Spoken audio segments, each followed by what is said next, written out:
So today I wanted to give you some basics about sewing and quilting and what that actually takes. So whether you try to do this on your own at home is up to you. I am more than willing to schedule a Google Meet and talk through some of these ideas with you if you really are interested in learning how to do this on your own. But I wanted to give you just an idea of what actual quilting takes. So this is last year's Freedom Quilt project, or part of it. I actually had it at my house with me because I was going to put it on a quilt backing. I never did, which works out well because you get to see it. So these are some of the patterns that you guys would have seen in the project that we looked at when you answered the question about the Freedom Quilt. And I wanted to show you, this is what it looks like on the front. And all of these pieces have been cut out individually and sewn together to make this pattern. And on the back, it looks totally different. You can see, I'm going to hold this up close so you can see. You can see all the seams here with the stitching. This is where the actual sewing happens. So I wanted to show you what it looks like to actually put together a quilting piece before you start sewing it. So let's say I've got this piece here. These are already sewn together. I'm going to add this piece to it. Now, there's a front side and a back side. You can tell the front side because the pattern is clearer and the colors are brighter. And on the back side, it's not as clear. It's kind of, you're just seeing that what they've stamped on the fabric through the fabric, so it doesn't look as good. This is not the side you want on the outside of your quilt. So I'm going to actually lay it down here.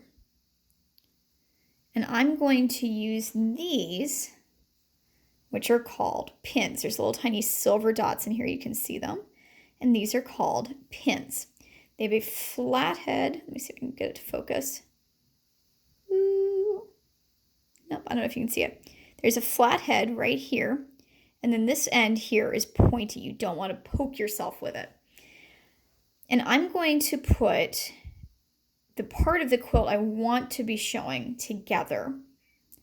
And I'm going to pin it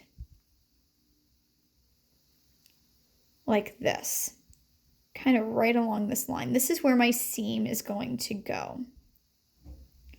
And I also want to connect it. So I'm going to sew right along this line. This one's a little low. I'll move it up so they're all in a straight line. And I'm doing that by pushing down into the fabric, tilting this over and kind of bending the fabric so I can push it up through. So you can see I've made a line here of my pins. Now, if I want to connect this up higher, I'm going to connect the backs here. So I use a pin, I push down, fold the fabric up and push through. I'm going to do the same thing over here. So I'm pinning it so the backs are showing and the insides, the backs are showing in the front. The part we want is on the inside. And you may be saying, that's crazy. Why would you do that? Why are you pinning the backs together? Why does it matter? And the reason you do that is because you don't want these bumpy seams here on the top of your fabric. I have an example. Not sure if I know where I put it now. Oh, this one. This is a seam this was one of the practice ones we did last year. And you can see the seam here is right on top. So they actually sewed it instead of flipping it over. They just sewed two pieces of fabric on top of each other. And so whenever you flip that into your quilt, the seam is going to be out already here. It's going to be fuzzy. You can see there's threads coming off.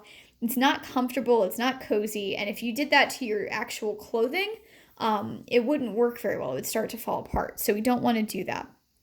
So we pin on the back side so that when we sew, we flip it over. All you see are just those little folded lines where the seams are. So you always pin it on the back. And then I'm going to use this. This is a needle, and it looks like a pin, except if I tilt it this way, you can't even really see it. This has a teeny tiny eye. Well, probably see it really quickly. There's a teeny tiny eye in it. That eye, or the hole, is where the thread goes through. So I'm going to cut thread. Thread is not yarn and it's not string. It's really, really skinny. I'm using orange because you're going to be able to see it better. Oops, if I don't knock it off my table. So I'm using thread. And I'm going to cut a little bit.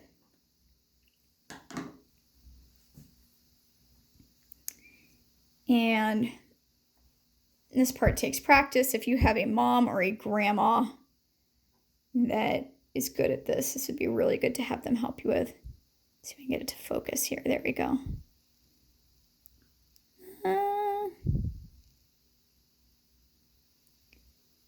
So I'm just going to put my thread through the needle. And then what I do is put the two ends of my thread together and make a knot by wrapping it around my finger and then tucking. You see it? Sorry, trying to get you. There it goes. And tuck my end underneath.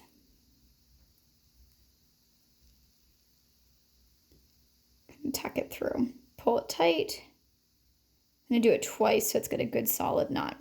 So that's part one. I'm going to show you how to do actual sewing in part two. I just wanted to be able to give you the basics. So we've talked about these are pins. Pins hold your fabric together. You always pin on the back side so that when you flip it over, it's got a nice even seam and it doesn't look wackadoodle. And then you use a needle to do your actual sewing. Here is my needle. It's got string through it, a knot on the end so that when I pull it through, it's going to stay right where it needs to and I don't pull my string through. I'm going to do a part two video to show you how to sew the seam together.